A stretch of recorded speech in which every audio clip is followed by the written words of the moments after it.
Radio Universidad de Puerto Rico presenta Hasta las Piedras Hablan, Antropología y Cultura con Ignacio Lazagasti Colón. Saludos y bienvenidos una vez más a su programa. En esta ocasión es la secuencia que estamos trabajando con la doctora Elma Beatriz Rosado. Buenas tardes, Elma, saludos. Muy buenas tardes. Estos programas se los estamos dedicando a la personalidad de Ramón Emeterio Betances y Alacán, porque recientemente, el 23 de septiembre, se conmemoraron los 150 años del Grito del Lares. Pero como habíamos dicho en el programa anterior, y para los que no estuvieron con nosotros, el interés nuestro es hablar de un Betances íntimo, un Betances diferente al del mundo político, sin desmerecer su función. Pero es que el aspecto político prácticamente como que se ha comido la figura de Betances.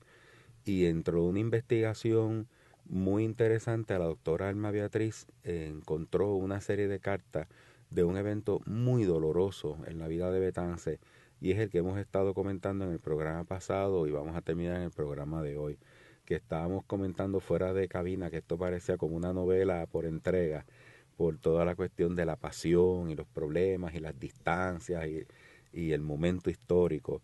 Pero les dejo nuevamente con la doctora Elma Beatriz Rosado para que siga explicando este momento tan importante en la vida del maestro Betances. Quiero aclarar que las cartas consultadas, la mayoría de ellas son de la edición de las obras completas de Betances por el profesor Félix Ojeda y el doctor Paul Estrade.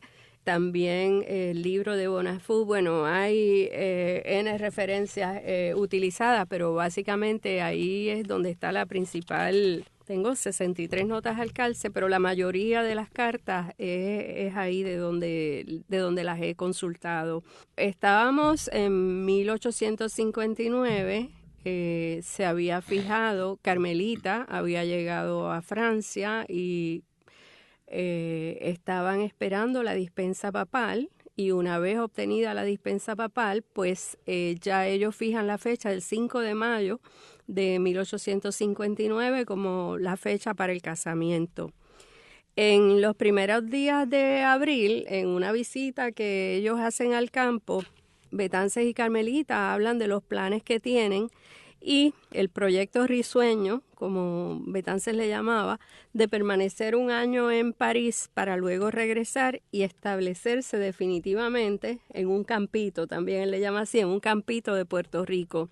Pues ella contentísima y él sumamente dichoso y todo marchaba excelentemente bien, pero ocurre que poquito después de ese paseo al campo se enfermó Carmelita. Y se enfermó bastante serio. Betances estaba muy alarmado y la trae de Meneci a París pensando que en París se le puede dar mejores cuidados, se puede atender mejor y además que él iba a estar con ella. Para marzo, Betances se había mudado del apartamento donde vivía a un apartamento nuevo que sería donde ellos iban a iniciar su vida de casados. Así que todos los planes se iban acomodando. En marzo Betances se muda a ese nuevo apartamento, pero en abril ella se enferma y entonces Betances la trae a ese apartamento y vino con ella la esposa del doctor Lamir, la acompañó, que ya ellas ya tenían una relación que se sentían como hermanas,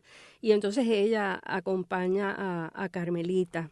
Cuando Betances le escribe, en una carta que le escribe ya posteriormente a su hermana Ana María, le confiesa: yo estaba lleno de miedo y queriendo prevenir una fiebre tifoidea que empecé a temer casi sin motivo.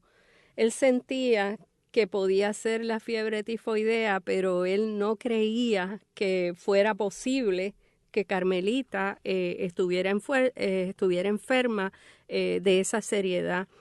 Pero todos los esfuerzos iban encaminados a hacer lo que fuese necesario para evitar el padecimiento y que eso pudiera ser de naturaleza fatal. El domingo de Ramos, esto fue previo a Semana Santa, y el domingo de Ramos Carmelita se pone peor. Y Betances dice en una carta posteriormente: el domingo de Ramos por la mañana empecé a llorarla. Le cuentan a María en la carta desahogándose, ¿verdad?, profundamente. Y durante 6 días y sus noches, Betances no se aparta del lado de Carmelita. Pero lamentablemente todos sus cuidados y sus empeños no dan fruto. Carmelita muere en los brazos de Betances, apenas faltando 2 semanas para el casamiento. Y Betances escribe luego: perdí a Carmelita el Viernes Santo a medianoche. Mi amor, Carmelita, usted lo sabe, tal vez era adoración y no imagino que un hombre pueda sentir un dolor más grande que el mío. Se desahoga Betances en una carta que le escribe a Clementine Prevost, que es hermana de su padrino. Cuando le escribe a Alejandro Tapia y Rivera, le dice: no sé si te ha llegado la noticia de mi desgracia tan inmensa. Ya lo he escrito y no sé cómo decirte mejor de otro modo.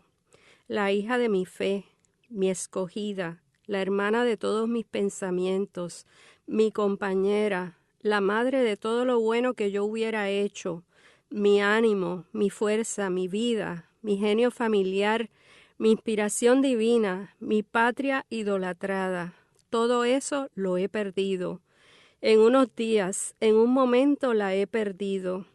La llamábamos la borinqueña y era el tipo perfecto, el ideal adorable, la personificación misteriosa de nuestro caro país. Todo amor, todo gracia y todo virtud.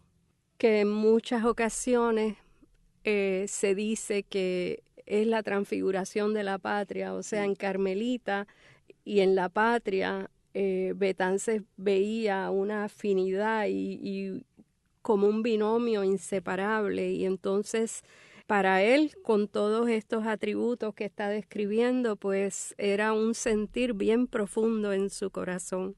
Es interesante oír y leer esta descripción que hace Betances de su amada, en donde es el hombre sensible, humano, filosófico, apasionado, que es muy distinto a la fuerza que vemos en sus escritos y sus discursos del mundo político. O sea, aquí el individuo se desdobla y es un Betances íntimo, un Betances muy diferente, y está fuertemente herido por la pérdida de su amada. Y es como dice, es un dolor indescriptible que no se puede explicar de otra forma, como le dice a sus amigos y a su familia en las cartas. Y esto es algo muy importante para conocer otra personalidad de este maestro Betances. El licenciado José Cornelio Cintrón, amigo de Betances, que era de Toalta, le regaló a Betances y a Carmelita un oro sacado del río de Corozal. Con ese oro se hizo un anillo, y era el anillo nupcial que Betances le entregaría a Carmelita. Y ese anillo nupcial cobraba una significación mayor porque era de oro de Puerto Rico. Sí. Y para Betances eso era un símbolo bien importante, que él todo el tiempo hablaba del anillo nupcial. Por ejemplo, él decía: mi pobrecita no volvió a hablar, y bien pocas horas después expiró en mis brazos y recibí su último suspiro. A mi muerta idolatrada le he dado mi fe y le he puesto el anillo nupcial. Este se había hecho con oro que Cintrón le había regalado sacado del Corozal. También cuando le escribe a su hermana Ana María, le dice: yo mismo la puse en el ataúd con su anillo nupcial, hecho de oro de Puerto Rico. A su tío Pancho le escribe también y le dice: le di un abrazo y le puse su anillo y le juré fidelidad. Es un anillo, es un símbolo que representa la tierra de Puerto Rico, que representa la patria, algo que al dárselo a Carmelita, al ponérselo a Carmelita, era, ahí diría yo, como la sublimación de ese amor por la mujer y por la patria. No, y también en términos simbólicos los anillos son el símbolo del amor eterno, porque al no tener punto, pues no tiene principio, no tiene fin. Eso es lo que le llaman en filosofía una tautología. Lo otro es que el oro, muchas de las sociedades lo consideran como el llanto, la lágrima de los dioses. Y en este caso, pues era lo principal del grupo indígena taíno que desató la vorágine de los españoles de sacar todo oro. Y ese río de Corozal fue uno de los ríos más saqueados de oro, de oro indígena en Puerto Rico, que de hecho Juan Antonio Corregel le dedica un poema al río de Corozal, que lo lleva a la música Roy Brown mágicamente. Sí, que ese es el río de Corozal, el el río de la de leyenda Corozal, dorada. de la leyenda dorada. Me excusan el gallo cantando, pero hay que hacerle todo detrás del micrófono. Así que para Betances tiene que haber sido extremadamente simbólico ese oro, ese origen, esa forma, esa muerte, y colocárselo en el dedo y jurarle fidelidad. Y como tú dices, para la eternidad, Sí. porque él siempre es algo que él tenía presente. Él decía que Carmelita le habló de su muerte. Dice que Carmelita le dijo un día: quiéreme hasta la muerte y hasta después si es posible. A Ruiz Belvis le dice: la pobre me había dicho tantas veces riéndose que cuando se muriera no quería que nadie la viese, sino tú, añadía ella, que me querrás siempre. Es verdad que siempre la quiero, siempre, dice Betances. Pero entonces ese siempre, ¿cómo lo va a guardar Betances si de repente su sueño se ha destruido? La mujer con la que iba a compartir su vida, el amor de su vida ya no va a estar. Entonces, ¿cómo él hace para superar una tragedia? Bueno, Betances se ha dedicado a escribir en un dolor rabioso sus sentimientos. Él trata de verterlos en esos cuadernos, y él escribe un documento que se llama La Virgen de Borinquen. Es un cuento donde narra la locura de un hombre que ha perdido a su gran amor y se desquicia por no poder encontrarla. Ha conjurado un personaje. El personaje es un hombre delgado, alto, moreno, enjuto, cuyos ojos hundidos tan pronto lanzaban rayos siniestros como tan pronto revelaban la más dolorosa melancolía. Esa es la descripción del personaje de Betances, así es como él lo describe en el libro. Pues obviamente ese personaje es él, ¿verdad? Sí. Y él está narrando esa angustia y posiblemente tratando de sanar él mismo con esta escritura. Muy interesante que él ubica el cuento en tiempo y espacio. El tiempo lo ha designado como Viernes Santo, 22 de abril de 1800, y lo deja en 3 puntos suspensivos. Él no quiere poner La fecha. un año, posiblemente porque eso le representaría un acabar, ¿no? Sí. Entonces, tal vez él no está listo para eso. Digo, Para esto es cerrar. una especulación, ¿verdad? Pero pudiera ser el motivo por el cual él no quiere nombrar el año, que no sea un pasado, significa su presente. Él no quiere como que cerrar ese espacio. Entonces, el cuento, también al final, después de la fecha, él escribe Charenton. Y no explica nada más, sencillamente Charenton. Bueno, Charenton en París en el siglo XIX era un asilo para pacientes con desórdenes mentales. Es interesante que esta institución, a pesar de ser tan atrás en el tiempo para nosotros hoy día, a diferencia de otras instituciones en que los tratamientos podían rayar en barbarie, en esta institución, uno de sus directores, a principios del siglo XIX, que era un sacerdote católico, comenzó a emplear el uso de arte dramático como terapia, donde los pacientes preparaban obras de teatro donde ellos mismos actuaban. Por ejemplo, uno de los pacientes que ahí se ubicó antes de Betances fue el Marqués de Sade, que cuando a él lo sacan de la Bastilla, lo llevan al asilo de Charenton. Él hacía sus obras de teatro con los otros presos y ellos preparaban las producciones de teatro allí mismo y bueno, y el sacerdote católico entendía que eso era una manera en la que ellos podían dejar salir sus ansiedades. Un tipo de terapia. Exacto, y posiblemente, aunque no estuviera confirmado la cuestión teórica, porque según recuerdo durante las lecturas, había un doctor alemán que estaba visitando Francia por esos momentos, que él era proponente de estos tipos de terapias, pero no se conocía mucho sobre ellas. Entonces, posiblemente las acciones del sacerdote católico en permitir ese tipo de asuntos, si no necesariamente tenían que ver con que fuera un tratamiento probado o efectivo, tenían que ver con permitirle a los pacientes algún tipo de desahogo, aunque no fuera convencional. Así que esto es como donde él ubica, donde Betances ubica a este paciente, a esta persona que perdió a su amada y bueno, que está en ese sanatorio.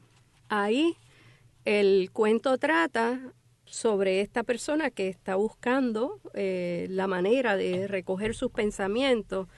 Es un drama donde el demente, al que sus ideas se le escapan de su cerebro, representa a Betances, quien parece haber recurrido a la escritura como un espacio íntimo en el cual recoger y reunir sus ideas. Voy a citar un pedacito del cuento. Sí, sí. Él dice: sopló el viento hacia arriba y vi una infinidad de cuadrados de papel blanco irregularmente cortados, llevando cada uno una inscripción, revolotear en medio de los murciélagos y los cuervos espantosos. Todas mis ideas se habían escapado de mi cerebro como los pájaros de sus nidos. Cada una de ellas estaba inscrita sobre una de las hojas que volaban. Deseé recoger y reunir mis ideas.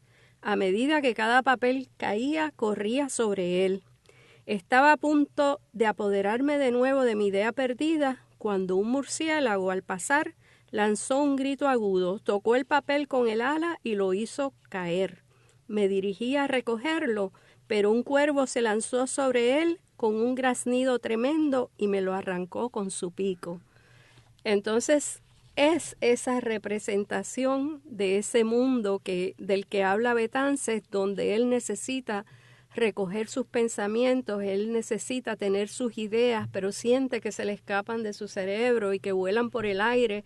Y, por ejemplo, la inclusión del cuervo, este cuento también está inspirado en Edgar Allan Poe, porque Betances en sus lecturas, como dije anteriormente, pues él hacía referencia, por ejemplo, al cuento a Voltaire, al cuento de Edgar Allan Poe, y yo me preguntaba si Betances estaría recurriendo él mismo a la terapia del psicodrama. Claro. Si estaría espiando sus angustias para sacarlas de su organismo y evitar el riesgo de que le pudieran perturbar la mente, ¿verdad? De la demencia.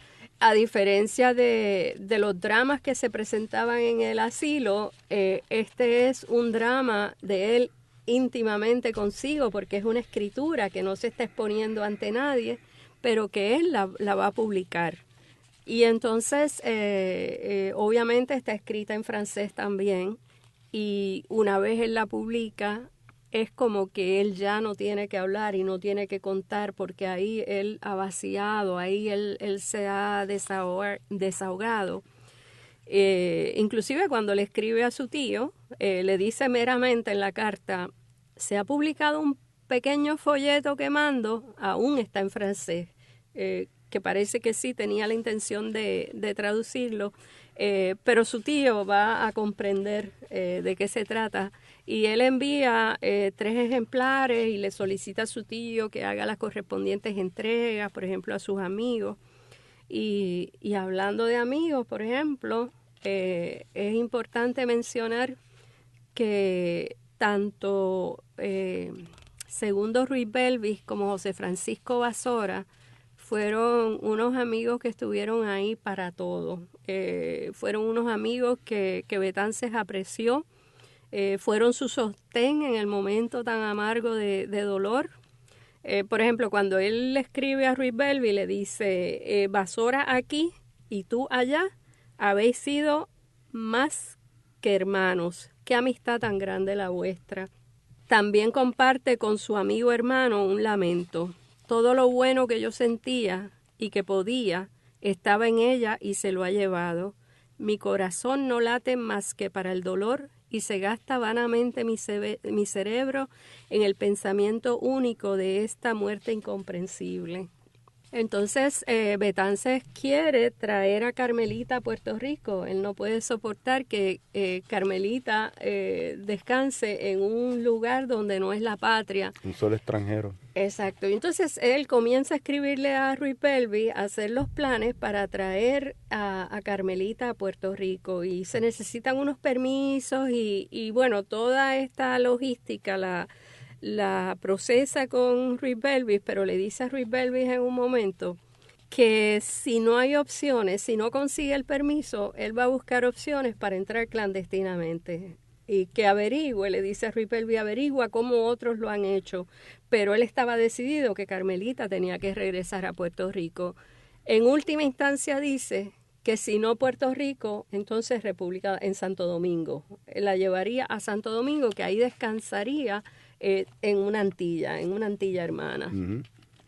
Y entonces es impresionante que en septiembre Betances aborda un velero, 40 días en un viaje en un velero con el ataúd de Carmelita y sus libros para llegar a República Dominicana, donde se va a encontrar con Ruiz Belvis. Y eso debe haber sido un viaje angustioso, estar 40 días acompañado de Carmelita en su ataúd.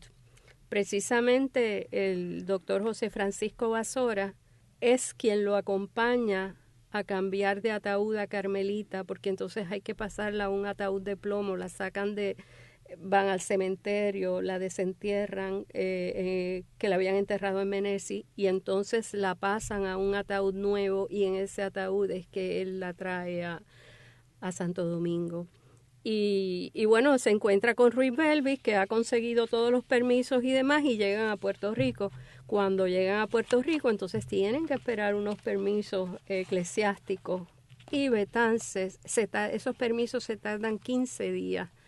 Durante 15 días, Betances mantiene a Carmelita en su casa 2 semanas. Se dice que 3 docenas de cirios agotó Betances prendiéndole velas todas las noches, todos los días y todas las noches, todo el tiempo había velas prendidas para Carmelita. Y por fin entonces reciben el permiso para enterrarla. Y un domingo, bajo una lluvia torrencial, ellos acuden a enterrar a Carmelita. Betances dice en el cementerio de Mayagüez, dice, a pesar de la lluvia que en el día señalado cayó por todas las calles, era imposible que viniera más gente a acompañar al lugar de reposo el cuerpo de la adorada que se hacía amar por todos. Las jóvenes mismas, vestidas de blanco, vinieron a darle el último adiós. Yo estaba bien conmovido por el homenaje que todos rendían, y entre paréntesis dice, todos, ricos y pobres. Cierre paréntesis, a quien lo había merecido tanto y por las simpatías que le demostraron. Esto no es, sin embargo, un consuelo. Sé que no debo encontrarlo ahí. De este modo, iré caminando en el dolor por toda mi vida. Esa frase, de este modo, iré caminando en el dolor por toda mi vida, creo que siempre fue significativa para Betances. Y lo digo porque 25 años más tarde hay una situación en el cementerio y su hermana Clara le escribe diciéndole que tienen que trasladar a Cabo Rojo los restos de Carmelita. Y Betances le dice, espero que cuando llegue esta, o sea la carta, ya esos restos estarán descansando para siempre al lado de nuestros queridos padres y gozando al fin del único reposo que le parece reservado a todos los nuestros, el de la tumba. Y luego de pedirle detalles sobre la ceremonia, le dice: dime si encontraste el anillo que yo mismo le puse y si se lo dejaste. Y estamos hablando de tantos años después, porque Carmelita siempre fue el amor de la vida de Betances. Es cierto que Betances se casó con Simplicia Jiménez, pero tuvieron un matrimonio larguísimo de décadas. Pero para mí, en mi opinión personal, el amor de la vida de Betances fue Carmelita. Absolutamente. Estoy de acuerdo contigo. Cuando él le escribe a Cintrón, que fue el que le regaló el oro del anillo, casi en vísperas del primer aniversario de la muerte de Carmelita, le dice: gracias mil por tus recuerdos, no me la olvides, la pobre adorada, bastante me quiso ella. Yo quiero ir, le decía a su madre cuando recibió mi carta en que la llamaba, yo quiero ir aunque me muera. Qué triste palabra, cumplió cruelmente. Interesante, desgarrador, conmovedor, pero es importante conocer ese aspecto íntimo del maestro Betances. A base de la investigación que llevó a cabo la doctora Alma Beatriz Rosado, pues rescata por medio de cartas y documentos de las fuentes que ella cita, la suma y entonces hace esta reconstrucción de este momento. Como muchas veces pasa con los símbolos, fíjense cómo Betances cierra con el elemento de que esté el anillo. O sea, el anillo es su símbolo final. Y ese anillo significaba mucho. Ese anillo significaba la fidelidad, el amor eterno, significaba la patria. Una cosa muy interesante es que en el entierro de Carmelita, los amigos de Betances que estaban en París acuden a acompañarlo. Y, por ejemplo, el doctor José Francisco Basora lo acompaña Cintrón. Pero hay una persona que yo no me esperaba que estuviera allí y es el pintor Francisco Oller. Francisco Oller y Betances tuvieron una amistad que a mí me resulta mágica y muy desconocida para mucha gente. Y entonces cuando yo vi que Francisco Oller estuvo ahí, me puse a leer sobre Oller. Igual, también mandé a pedir libros y referencias, sí. Y aprendí tanto sobre Oller. Ellos se hicieron regalos mutuamente, porque, por ejemplo, Francisco Oller hizo un dibujo de Maceo que se lo dedicó a Betances, y su amistad fue tan y tan importante que bueno, que décadas más tarde todavía se conservaba. Así que ese es otro tema de estudio por el cual estoy... Eso te iba a decir. Cuando termines esa investigación, tienes los micrófonos de Radio Universidad a tu servicio para seguir ahondando un poco más en la figura de don Ramón Emeterio Betances, no necesariamente la política. Exacto, aquí tengo ya el borrador porque lo que me resta decir es que el regalo que Betances le hizo a Oller fue un poema. Oh. Así que, pues ese será un próximo tema. Ya saben que cuando tenga eso listo lo anunciaré para que nos acompañen nuevamente en estos capítulos íntimos de Betances.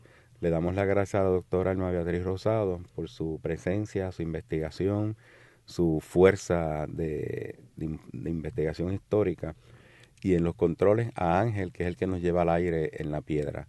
Así que hasta la próxima piedra. Gracias y muchas gracias, Elma. Pues muchas gracias en este 150 aniversario del Grito del Ares. Muchas gracias. Radio Universidad de Puerto Rico presentó Hasta las Piedras Hablan, Antropología y Cultura con Ignacio Lazagasti Colón.